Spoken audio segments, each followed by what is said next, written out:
Shai.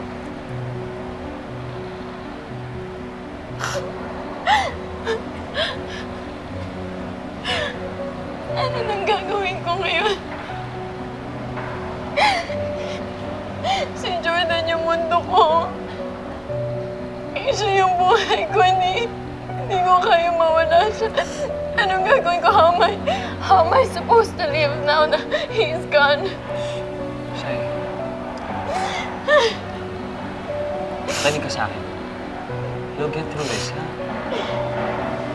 Andito ako, hindi kita iiwan.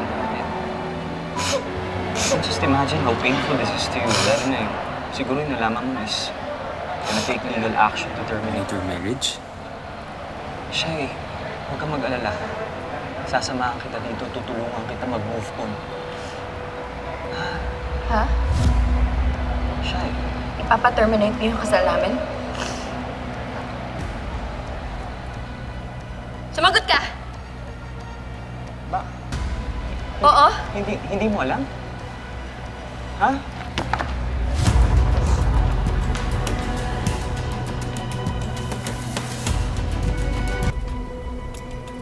Sagad na ang pasensya ko sa'yo, ha? Ano to? Pati sa pamilya ko? Nag-i-iskandalo ka?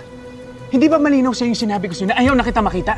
Kaya ba ipapaterminate mo yung kasal natin? Ganun ba? Ano? Nagulat ka na alam ko? Ha?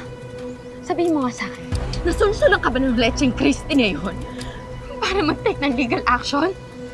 Atat na ba siya masolo ka? Jordan, hindi mo man lang sinabi sa akin, sa ibang tao ko pa malalaman. Shaira, sasabihin ko sa'yo. Kaso ang gulo ng lahat, ang komplikado ng lahat. Pag nakikita kayo ni Christine, kakabanggaan kayo.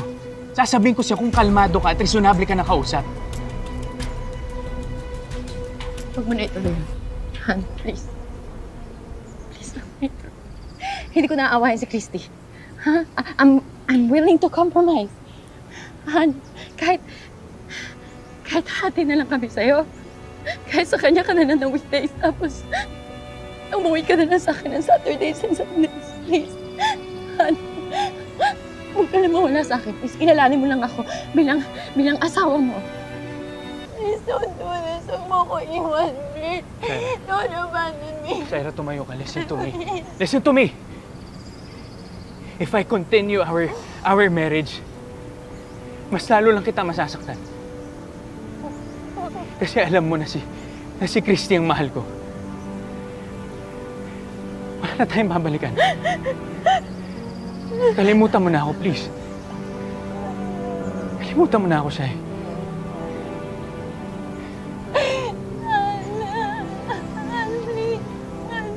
Walang ako mo na, Jordan! Jordan! Jordan, bumalik ka dito! You can't do this to me! Jordan! Jordan!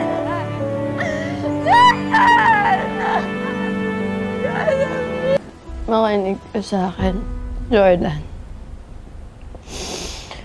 Sa oras na ituloy niyo yung pinaplano ninyo, magpapakamatay ako. I swear, I'm going to kill myself.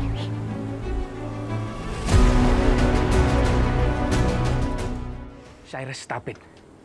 Hindi mo na ako madadaan sa mga drama mo, ha? Tingin mo, nagdadrama lang ako.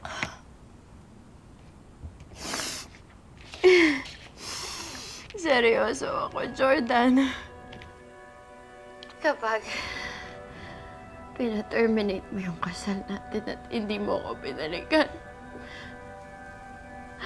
I'm going to kill myself. Magsusuicide ako. And you will have my blood in your hands. Alam ko tong ginagawa mo siya, eh. Huwag mo na akong gini-guilt trip na magpapakamatay ka just to convince me na balikan ka. Hindi na ako magpapamanipulate sa'yo. Kaya tigilan mo ni mga gimmick mo dahil hindi na yan gagana. Hindi na kita babalikan. Mag-move on ka na, Shai, dahil ayaw na kita makita.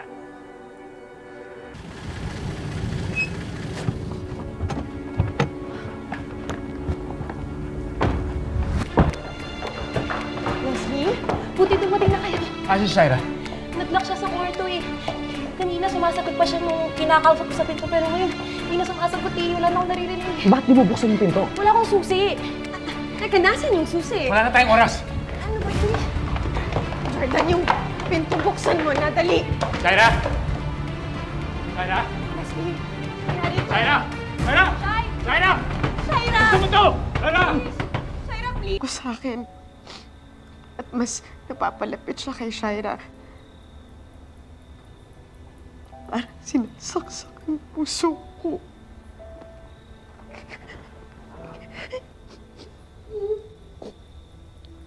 Jordan, hindi maglalaya si Tori in the first place kung hindi niyo siya puwersa magstay doon sa bahay na yon. Doon nakatira yung nanay niya. Kaya doon siya dapat. Nanay. Jordan, may nanay ba na hindi binabantayan na maayos yung anak? Naglaya si Tori kasi pinabayaan niyo siya. Siguro, naglalampungan kasi kayo, kaya hindi mo na malayan na naglayas na pala yung anak mo. Pero don't you dare put the blame on me dahil kung may dapat sisihin dito, kayo yon, hindi ako. Hindi pabaya si Christy, hindi kami pabaya. Wala naman may gusto mangyari nun eh. What if matanggapin ko na lang yung anak ni Shaira? Baka yun lang yung paraan na maging malapit ulit sa akin. Oh. Pero no.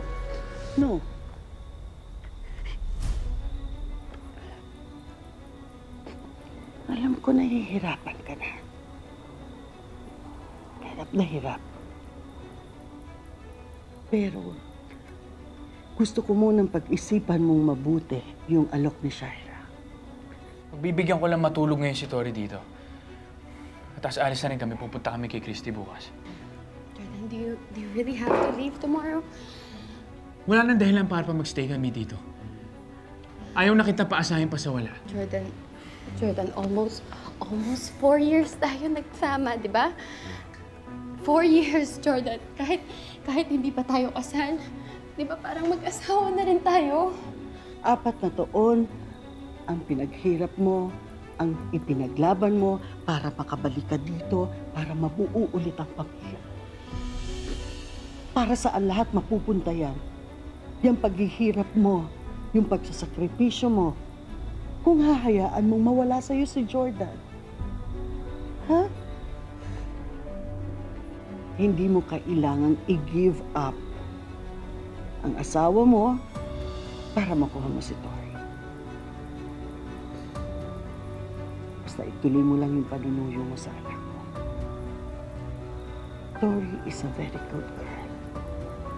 She has a very good heart. At naniniwala ako sa puso ko na darating ang araw na matututunan kang tanggapin ang anak mo. Basta huwag kang susuko. Huwag kang susuko. Ha?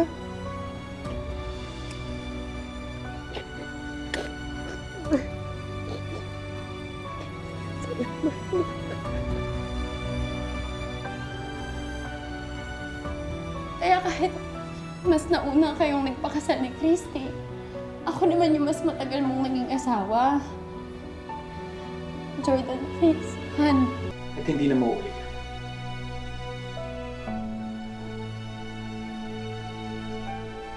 Han.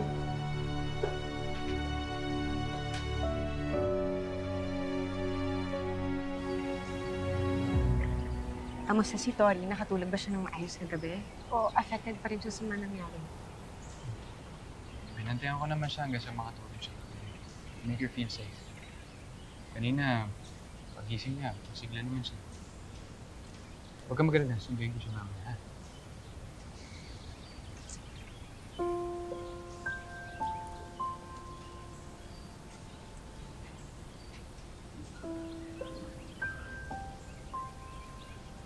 Jordan, gusto ko na talagang makasama yung anak natin, pero kasi ayokong puwersahin, baka mamaya masyado natin siyang pinipressure. Ayokong mangyari ulit yung nangyari kagabi. Christy, ngayon ang mangyayari yun. And I'm sure she regrets what she did last night. Pero para mas makatulong at makampante ang loob mo, mag-file muna siguro ako ng leave sa trabaho para makasama niyo ako dito. sigurado din ako na mas may komportable yung anak natin pag nandito. Don't worry. Tulungan kita. Makukuha mo rin ang loob nila. Salamat, Jordan. Salamat talaga. Alam mo, dahil sa'yo, hindi ako nawawalan ng pag-asa na maglalapit ulit kami ni Paul. Kailan ka lang napatunayan na tama yung desisyon ko. Tanggapin mo offer ni Shaira. Anong offer?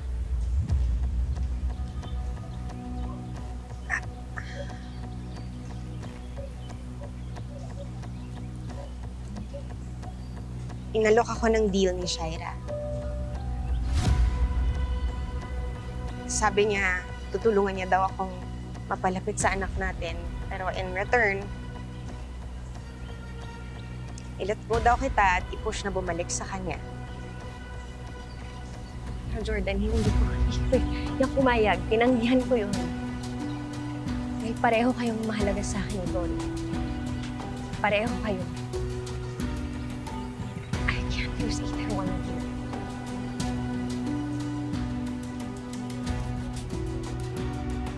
Nakakainis na talaga si Jordan, Leslie. Diyos ko, imagine mo, kinalimutan ko na yung pride ko. Ako na yung todo suyo sa kanya, pero wala. Deadma pa rin siya sa akin. Pangit na ba ako? Ano ba? Nalolosyang na ba ako? Mukha na ba akong tuyot? Of course not. Kahit problemado ang love life mo, hindi ka mukhang haggard at all. Then what the hell is wrong with Jordan? Bakit hindi niya makita yung bakit hanggang ngayon yung pesteng Christy pa rin na yun yung naiisip niya? Eh kasi nga, siya ang first love ni Jordan. Wala kang laban doon. Kasi talaga yung babaeng yun. Kung nag-yes na lang sana siya doon sa usapan namin, edi sana wala na akong problema ngayon. Paano kung talagang magmatigas siya? Anong gagawin mo? Di lalo kong lalasunin yung utak ni Tori para lalong lumayo yung loob niya dun sa pwesteng Christine. And I will make sure na ako ang mas gustong kasama ng bata. Para kahit papano, i-hold pa rin ako kay Jordan. Sweetie, di ba you love me? Pwede bang kausapin mo yung daddy mo, sabihin mo na dito mo na lang talaga gusto magstay? I can take care of you naman. Unless you want me to be sad and lonely. Huwag ka na sumama dun sa Mami Christy mo. We've been together for many years. Ibig sabihin, mas love kita kaysa sa kanya. Kaya kapag tinanong ka ulit nila, kung gusto mo pumunta doon, ang sasagot mo, no. Okay? Okay. Shaira, uusap na tayo. Here, baby.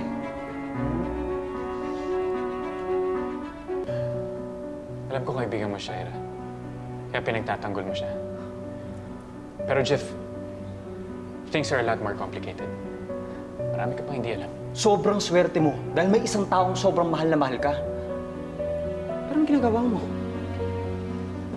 Isip ka nga mabuti. May oras ka pa. Pwede mo pabalikan si Shaira kung gusto mo. Jeff, hindi ko babalikan si Shaira. Kasi na-realize ko na hindi ko pala talaga siya mahal. Tol, pinakasal lang ko siya kasi gusto kong suklian yung mga kabutihan na ginawa niya. Alam ko fault ko yun. Kaya nga ginagawa ko naman lahat para itama lahat ng mali ko eh. Ano binabalak mo?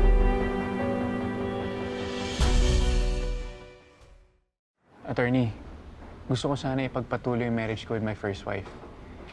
Kaya gusto ko malaman, valid pa ba yung pangalawang kasal ko? Very complicated ang sitwasyon mo, Jordan. Ayon sa family code, valid ang second marriage mo dahil nagkaroon ng declaration na presumed dead na ang original wife mo.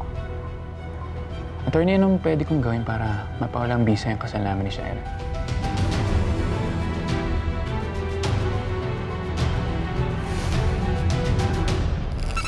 Bakit ka ba kasi nagtsatsaga kay kuya.